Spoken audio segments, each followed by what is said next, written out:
I came home from my evening shift at the restaurant around 11 p.m. completely exhausted and sore from being on my feet for 8 hours straight, dealing with demanding customers, to find an official-looking notice taped to my apartment door. The notice was from my landlord, Richard Morrison, informing me that he was raising my rent by $400 a month effective immediately, and I had exactly 30 days to either pay the new increased amount or vacate the premises. I stood there in the narrow, dimly lit hallway of my building, staring at that notice with my heart absolutely sinking into my stomach because I was already barely scraping by making rent at the current price of $1,200, and there was absolutely no way whatsoever I could afford an extra $400 on top of that. I pulled the notice off my door with shaking hands and went inside my tiny, cramped studio apartment and just sat on my bed, trying not to have a complete panic attack about my impossible situation. My name is Emma Chen.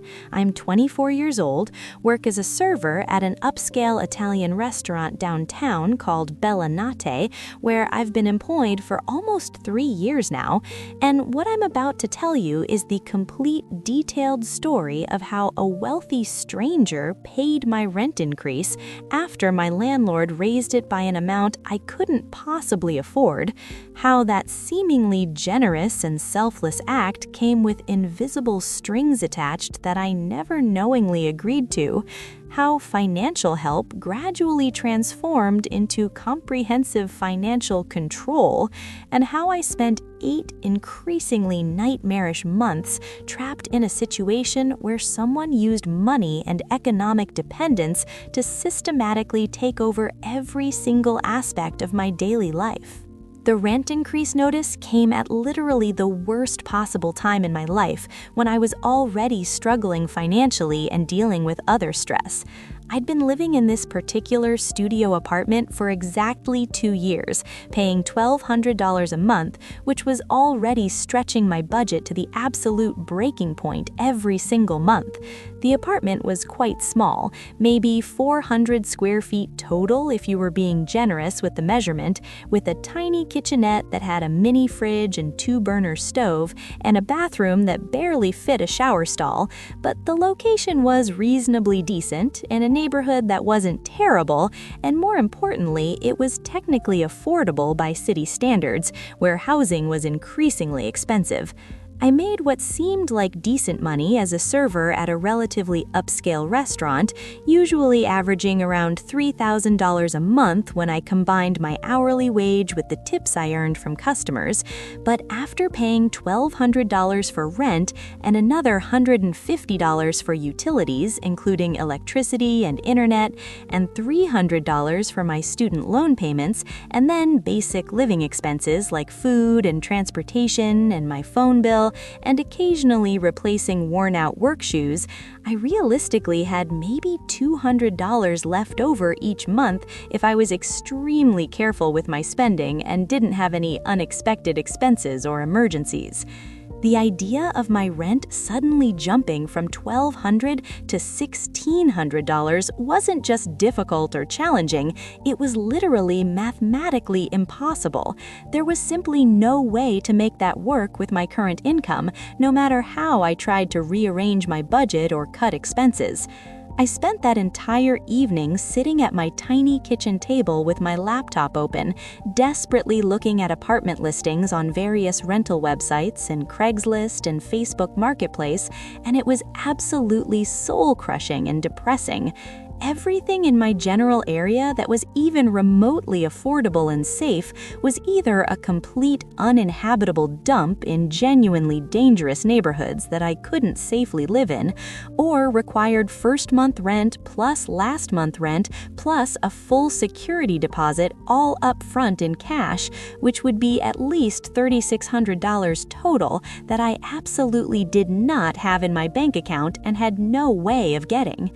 Moving back in with my parents wasn't a realistic option at all, because they'd retired and moved to Arizona about a year earlier to be somewhere warmer and cheaper to live on their fixed retirement income, and I couldn't possibly leave the city where my serving job was, since that was my only source of income and I couldn't afford to be unemployed while trying to find work in a new city.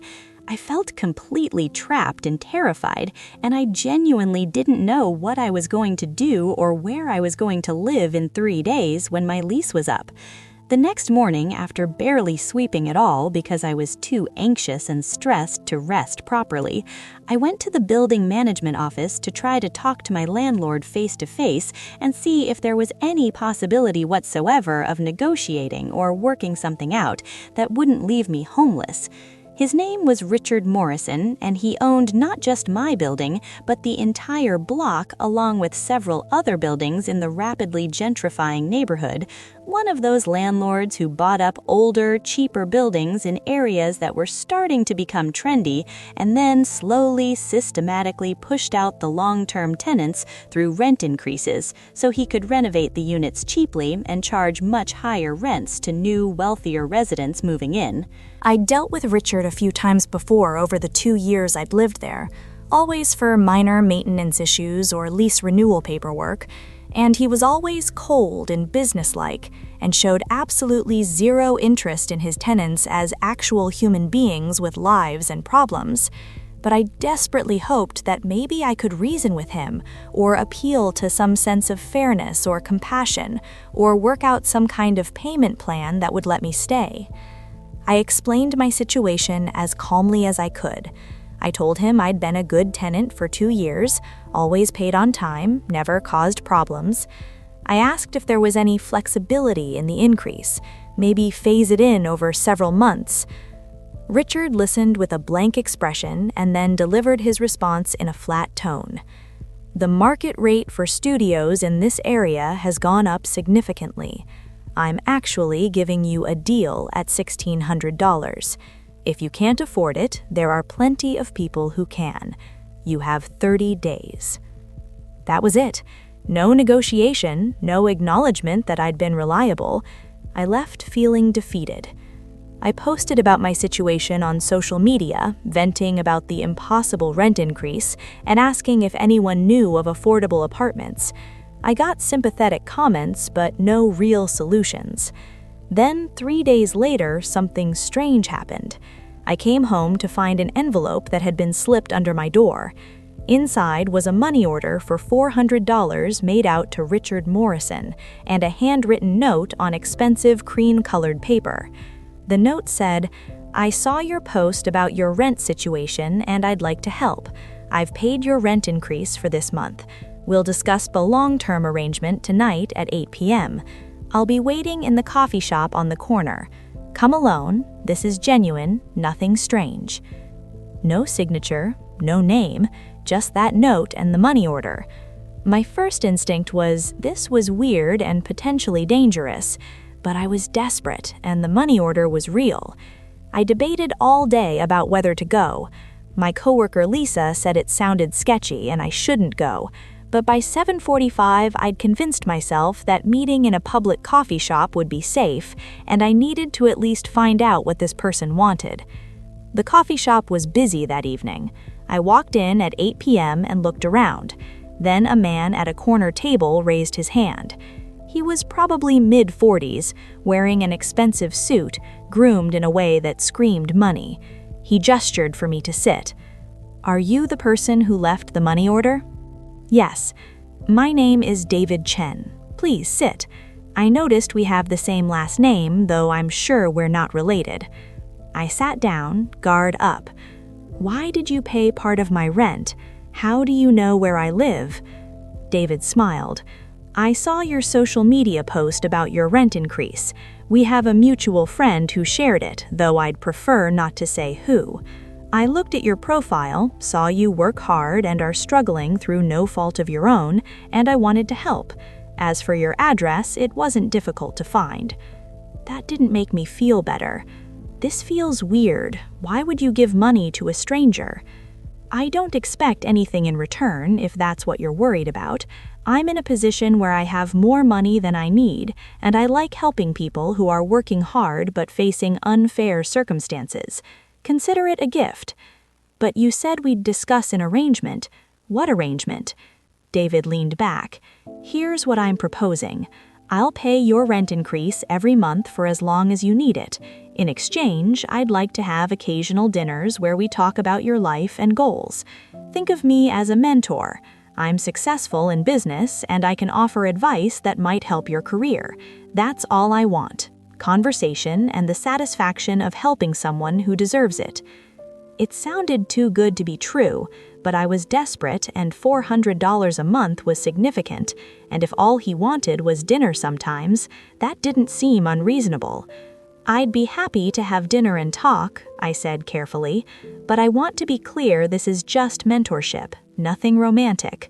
Of course, I'm married. This is purely about helping someone who reminds me of myself when I was younger. He pulled out a checkbook and wrote a check for $1,600. This is for next month's full rent. Consider it my investment in your future. I took the check with shaking hands. We exchanged numbers, and David said he'd text to set up dinner. Then he left, and I sat there staring at a check for $1,600. I deposited it the next day, expecting it to bounce, but it cleared immediately. I paid Richard the full rent, and he seemed surprised but didn't ask questions. For the first time in weeks, I could breathe. David texted 3 days later, suggesting dinner at an upscale restaurant. We had what seemed like a normal mentorship dinner. He asked about my background, my job, my goals. He gave career advice and talked about his own success in real estate investment. He was charming and seemed genuinely interested. He paid for the expensive dinner and sent me home in an Uber. It felt fine. The second dinner, 2 weeks later, was similar. David asked more personal questions about my family and relationships, but it still felt within normal mentorship bounds. He gave me a book about financial planning. At the end, he handed me another check for $1,600 for the following month. The third month, things started feeling different. David wanted dinner twice that month instead of once. He started texting more frequently, checking in about my day. The texts were friendly, but there were many of them, and I felt pressure to respond quickly. At one dinner, David casually mentioned he'd seen me having lunch with a male coworker, someone he'd spotted when he was in the area. It felt intrusive, like he was watching me. The fourth month of this arrangement, David suggested completely out of the blue that I should quit my serving job at Bella Notte and come work for his real estate investment company doing administrative work and reception duties and general office tasks. He said he'd pay me a guaranteed salary of $4,000 a month, which was definitely more than I was currently making with my variable tip income that fluctuated based on how busy the restaurant was. Plus, he'd continue covering my $400 monthly rent increase like he'd been doing faithfully. It would be so much better for your career development and your future prospects, he explained with that mentorish, authoritative tone he'd perfected. You should be getting office experience and building professional skills and learning about business instead of staying stuck in restaurant work, which doesn't really lead anywhere long-term or provide much advancement opportunity. I can personally teach you about business and real estate and help you build a real, actual career with growth potential. This is an opportunity that most people would jump at without hesitation. I was genuinely hesitant and uncomfortable about this suggestion for multiple reasons, because I actually liked my serving job despite its challenges, and I really valued my coworkers who had become genuine friends over the years.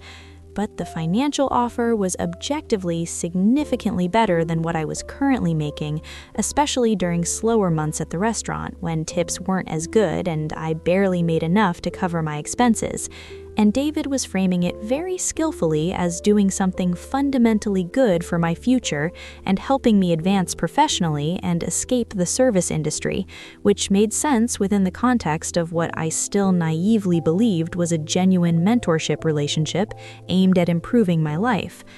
After thinking about it seriously for several days and discussing it with my coworker and friend Lisa, who honestly thought it sounded like a pretty good opportunity financially, even though she'd miss working with me, I agreed to David's offer and gave my 2 weeks' notice at the restaurant and started working at his company in a modern office building downtown.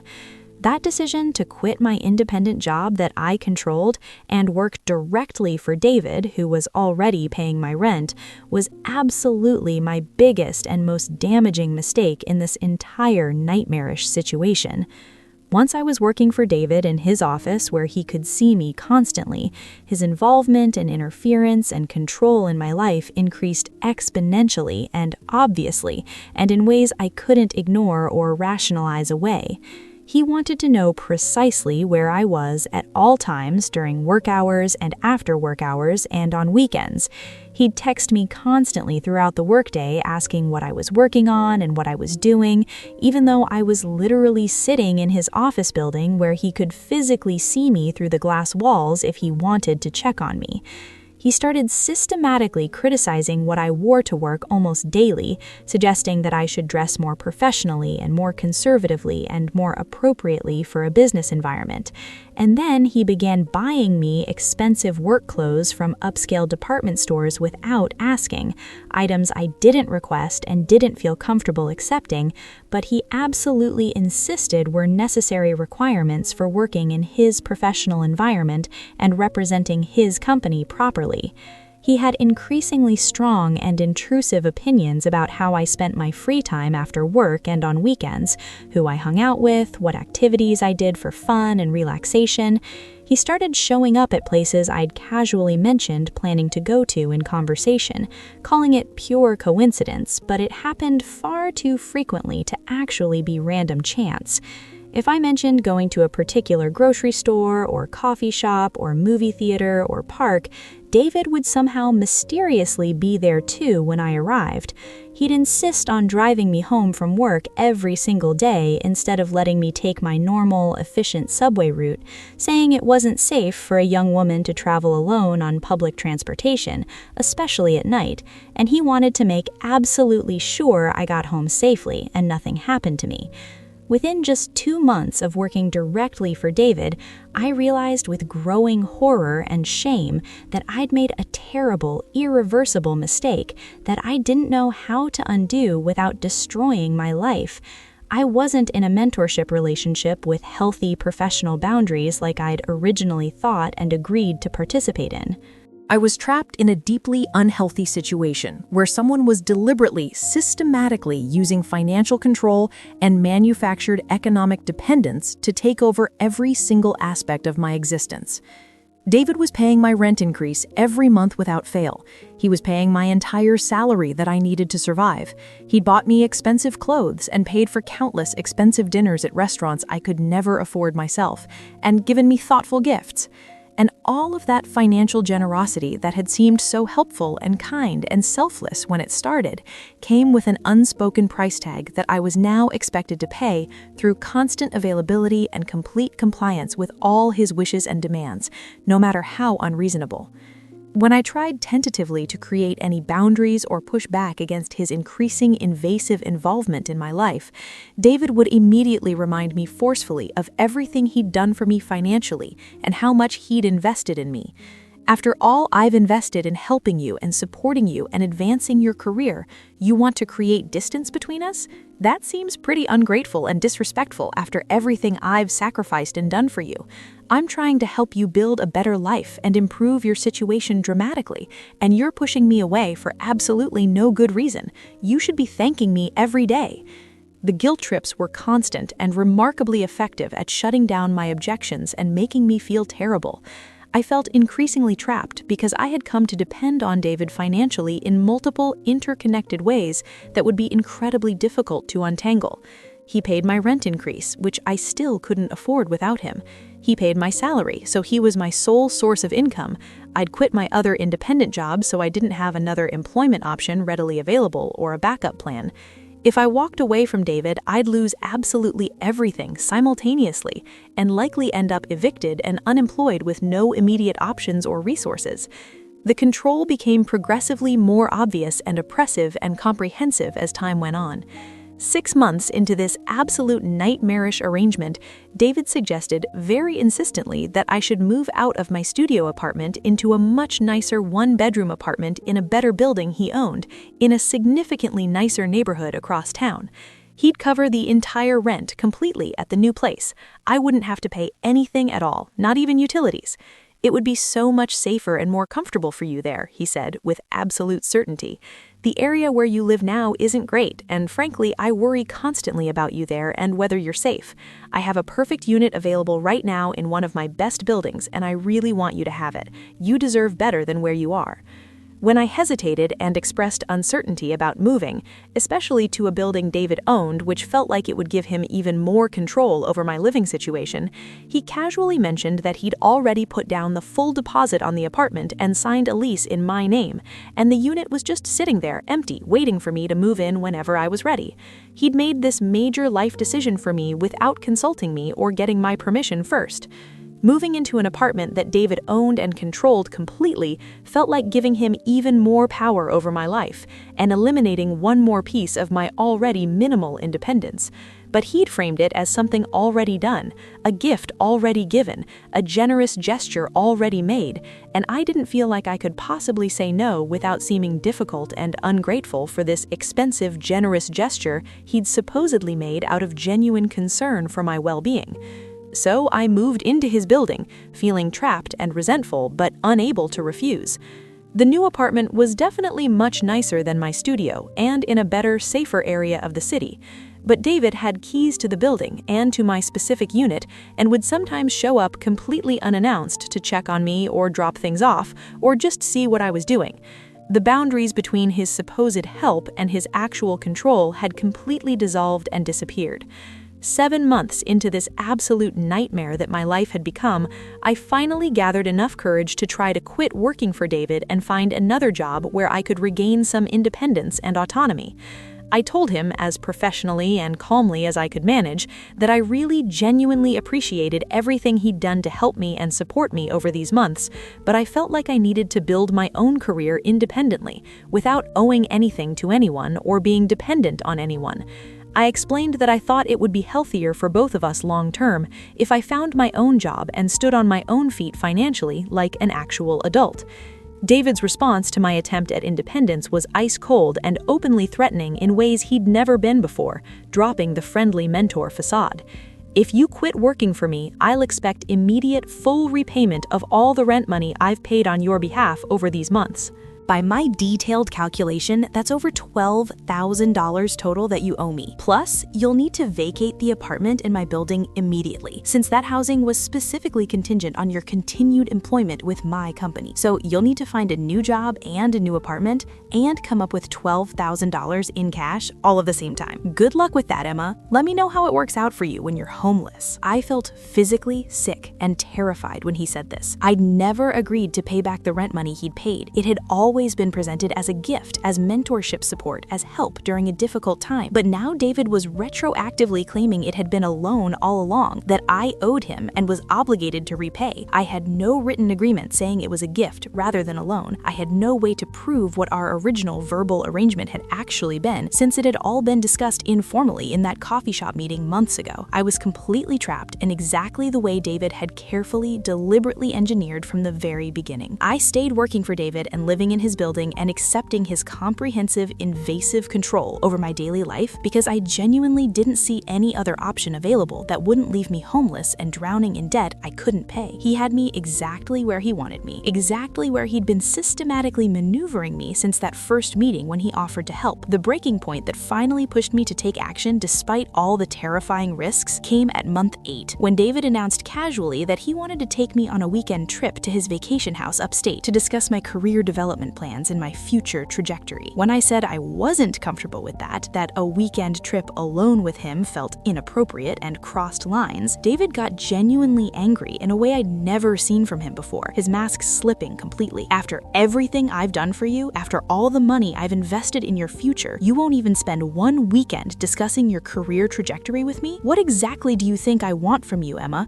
Because I've been nothing but generous and supportive and helpful, and all I get in return is constant suspicion and ingratitude. I don't deserve this treatment." His anger genuinely scared me and made me afraid of what he might do, but it also clarified something I'd been avoiding acknowledging to myself. This arrangement had never actually been about helping me or mentoring me or advancing my career, and it probably never had been from the very start. This was about David having complete control over a young woman he could mold and monitor and manipulate and eventually coerce into whatever he ultimately wanted. The generous helper persona was just a carefully constructed mask for someone who wanted power over another person for his own gratification. I realized I absolutely needed to get out of this situation no matter what the financial cost might be or how difficult the process would be. I reached out secretly to a women's advocacy organization that specializes in helping people escape controlling relationships and financial abuse. I found them through an online search when I was at the library one day and called from a payphone since I was genuinely afraid David might be monitoring my cell phone records somehow, given how much other surveillance he was doing. The counselor I spoke with, her name was Patricia, and she was incredibly helpful and knowledgeable and understanding about exactly these kinds of situations. She explained to me in clear terms that what David was doing to me had a specific name and was a recognized form of abuse called financial coercion. And it's when someone deliberately uses money and manufactured economic dependence and threats about finances to control another person and restrict their freedom and autonomy. She helped me understand clearly that I didn't legally owe David any of the rent money he'd paid on my behalf, because gifts given without written loan agreements cannot be retroactively declared loans just because the giver changes their mind or gets angry. His threats about me owing him money were just that, empty threats specifically designed to scare me into staying and remaining compliant with his control. She connected me with a lawyer named Michael Torres who worked with the organization Pro Bono, providing free legal services to abuse victims, and he wrote David a formal legal letter on official letterhead explaining very clearly that I wouldn't be paying back any money that had been given to me as gifts without written loan documentation, and that his continued threats and harassment of me constituted illegal behavior that could result in legal consequences for him if he persisted. I used the money I'd managed to save secretly from my salary over the months, about $2,400 total that I'd been hiding in a separate bank account David didn't know existed, to put down a deposit on a new studio apartment in a completely different neighborhood on the other side of the city where David wouldn't know to look for me or wouldn't be able to find me easily. I quit David's company with 2 weeks' notice submitted via email rather than in person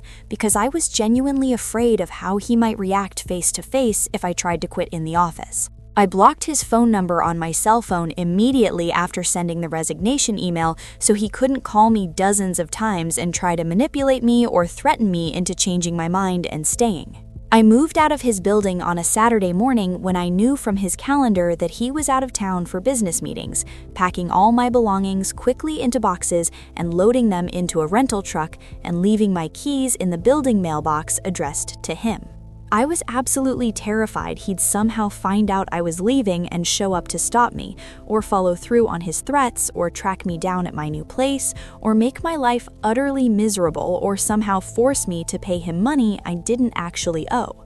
For about 2 weeks after I successfully left and cut off all contact, David tried absolutely everything he could think of to get me to come back or to punish me for daring to leave. He sent dozens of emails to my personal email account promising to be less involved and give me more space and respect boundaries if I'd just come back to work for him and we could work things out. He sent expensive, elaborate flower arrangements to the restaurant where I'd managed to get my old serving job back, with cards attached saying he missed me terribly and wanted to talk and apologize and fix things between us. He actually physically showed up multiple times at my new apartment building looking for me, but thankfully the doorman at my new building was very professional and wouldn't let him up to my floor without me specifically approving it first, and I absolutely refused to approve his visits. He sent increasingly threatening messages to my email, saying I owed him massive amounts of money and he was going to take serious legal action against me for theft of services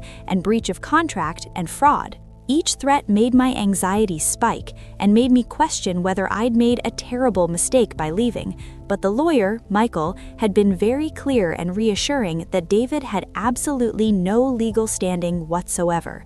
The rent money had been presented and given as gifts, with absolutely no written loan agreement ever signed or even discussed. The apartment had been given to me as part of my employment compensation package. The clothes and dinners and other gifts were all gifts freely given. His threats were completely empty and legally meaningless, just manipulation tactics specifically designed to scare me into compliance and coming back. Eventually, after about a full month of me completely refusing to engage with any of his attempts at contact or reconciliation, David finally seemed to give up and accept that I wasn't coming back. The emails stopped arriving, the flowers stopped being delivered, he stopped showing up at places looking for me. I never heard from him again after that, and I was incredibly relieved and grateful that he'd finally moved on. Now, almost 2 years later, I'm rebuilding my life on my own terms. I work at a different restaurant making decent money. I live in a small apartment I pay for myself. I'm extremely careful about accepting help because I learned that generous gifts can come with unstated prices. The experience taught me that financial abuse can look like generosity. Someone offers help when you're desperate and it seems like a miracle. They frame themselves as a mentor or helper, but underneath, they're building a web of dependence and obligation that gets harder to escape. The warning signs were all there from the beginning. David finding my address without me giving it, paying my rent before we'd met, the pressure to meet alone, the rapid escalation of his involvement, the criticism disguised as advice, the way he kept adding financial ties, more dependence, more obligations, all deliberate strategy to trap me. If someone offers financial help when you're desperate, be extremely careful. Ask what they might want even if they claim nothing. Get everything in writing, every term and condition. Maintain your independence even if it means struggling more financially. Keep your support systems and other income sources. Don't let anyone become your only source of financial stability, because that gives them enormous power. If you're in a situation where someone is using money to control you, know you can get out. Organizations that work with domestic violence survivors also help with financial abuse. They can connect you with legal help, financial assistance, housing resources, and safety planning. The National Domestic Violence Hotline at 1-800-799-7233 can help even if there's no physical violence. Not all abuse is physical. Financial control can be just as trapping and damaging. When someone uses money to dictate your choices, isolate you from support, make you dependent, and threaten you if you try to leave, that's abuse. It doesn't matter that they paid for things. The help was a tool for control, and you don't owe them anything. Trust your instincts even when someone is being generous. From that first meeting, something felt off, but I ignored it because I was desperate. If something feels wrong, trust that feeling. Your instincts pick up on patterns your conscious mind hasn't processed yet. For anyone struggling with impossible rent increases, I understand how desperate that feels. I've been there. But be careful about accepting help from strangers, especially with vague strings attached. Look for official assistance programs, nonprofit organizations, government resources, payment plans with your landlord in writing.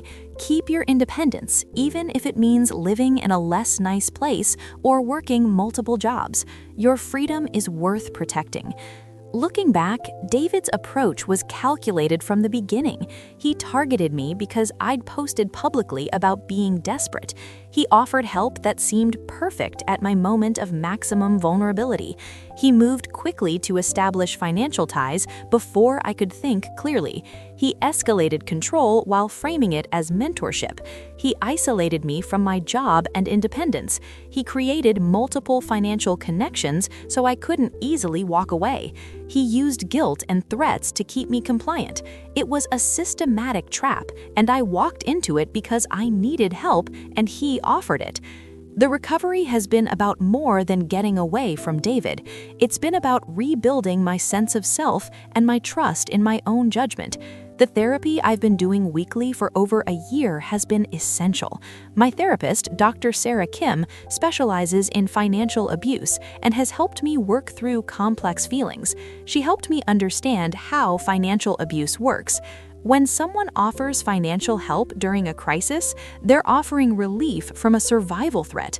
That makes us vulnerable to accepting help without fully evaluating the helper's motives.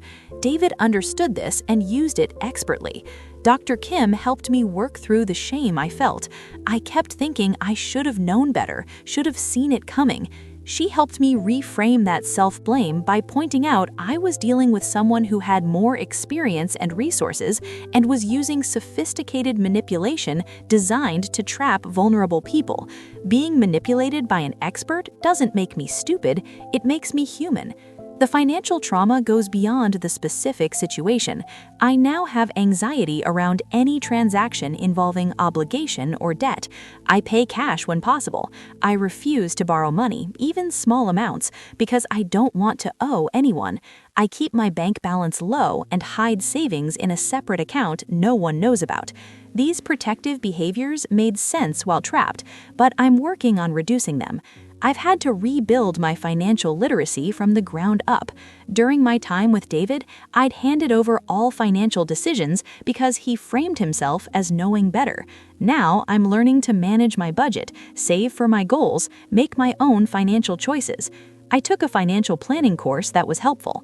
I work with a fee-only financial advisor who respects my need for complete autonomy. The professional impact required recovery work. When I quit David's company and went back to restaurant work, I had to explain the gap. I've learned to frame it professionally without the full traumatic details. The skills I learned are actually useful, even though I acquired them in a controlling environment. My relationships with friends and family required repair after David had isolated me. Many had expressed concern and I'd pushed them away, which hurt those relationships. Reconnecting required honest conversations about what happened. Most people were understanding, but some relationships couldn't fully recover. My parents felt guilty they hadn't been more insistent. We've processed that in family therapy. They wanted to help financially after I escaped, but I was too traumatized to accept. We worked out a compromise where they contribute to a savings account I can access if needed, but don't think about regularly. I've learned there are different types of help: genuine, altruistic help with no expectations, reciprocal help where people in community help each other, and strategic help where someone assists to create obligation and leverage. David's was the third type disguised as the first. Learning to distinguish between these types is something I'm still working on.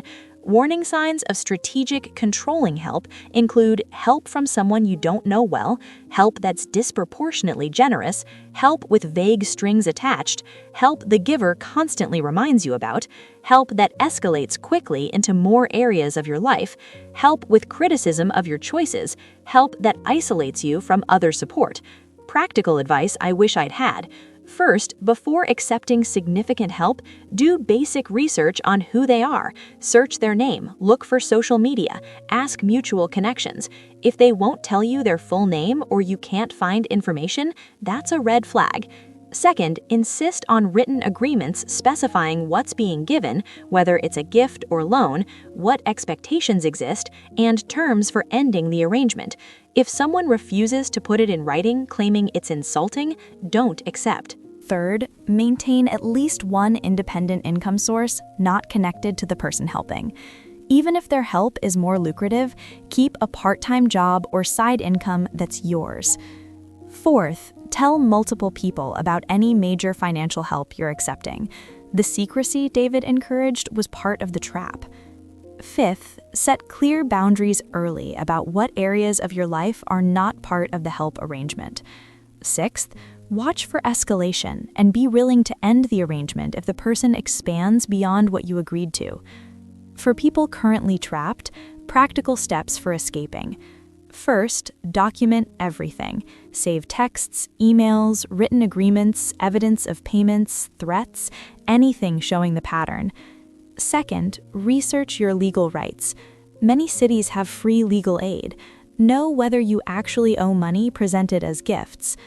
Third, start saving secretly, even small amounts. Any money makes escape more possible. Fourth, maintain or rebuild connections with at least one person outside the situation. Fifth, research organizations that help with financial abuse specifically. Sixth, make a safety plan before you leave. Seventh, when ready, move quickly and cut contact completely. The hotline can help create this plan safely. 2 years out, I can see how much I've grown and healed. I'm proud of recognizing the trap and finding courage to escape.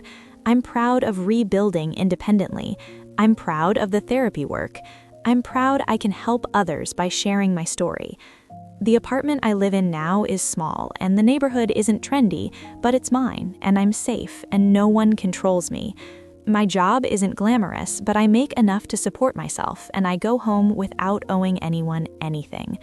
I have friends who care about me without wanting to control me. These simple things feel profound. If my story helps even one person recognize financial abuse or avoid a similar trap, sharing these painful details was worth it.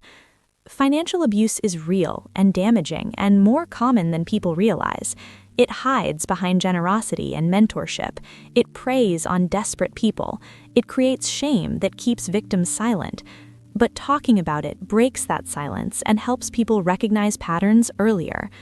The recovery has been about rebuilding my confidence and trust, about forgiving myself for choices that seemed reasonable given my circumstances, about learning to ask for help in healthier ways and recognize red flags, about understanding I'm not stupid for being manipulated by someone skilled at manipulation.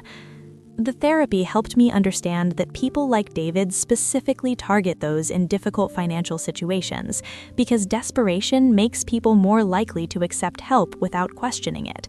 They offer solutions that seem perfect, but it's bait for a trap. The therapy also helped me work through shame about accepting help that became control.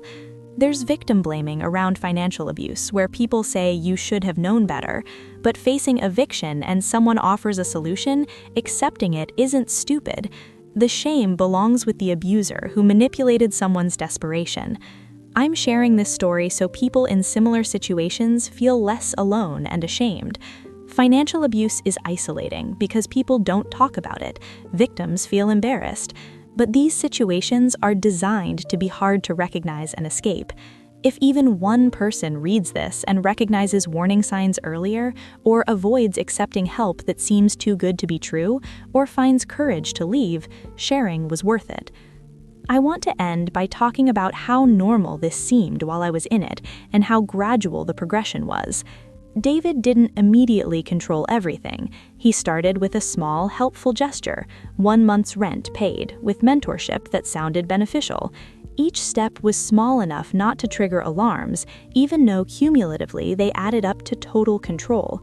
First, 1 dinner a month, then 2, then daily texts, then job involvement, then constant communication, then criticism, then moving to his building, then isolation. Each step seemed reasonable, especially when prefaced with reminders of his generosity. That's how these situations work and why they're hard to recognize. The person doesn't reveal their full agenda at the beginning because then you'd refuse. They slowly acclimate you to increasingly inappropriate control while reinforcing your dependence. By the time you realize how trapped you are, you're so enmeshed that leaving feels impossible. For anyone working with vulnerable populations or people in financial crisis, please be aware of how predatory helpers operate. They look for people posting about desperate situations. They offer help that seems too good to be true. They move quickly before the person can evaluate. They create dependence rapidly through multiple financial ties. They isolate their targets from other support. They use shame and obligation to maintain control. If you see someone accepting help with these characteristics, gently express concern and make sure they know about legitimate resources. For landlords and policymakers, situations like mine start because housing costs are out of control and wages haven't kept pace. When rent takes up 40% or 50% or more of income, any unexpected increase creates a crisis that leaves people vulnerable to predatory help.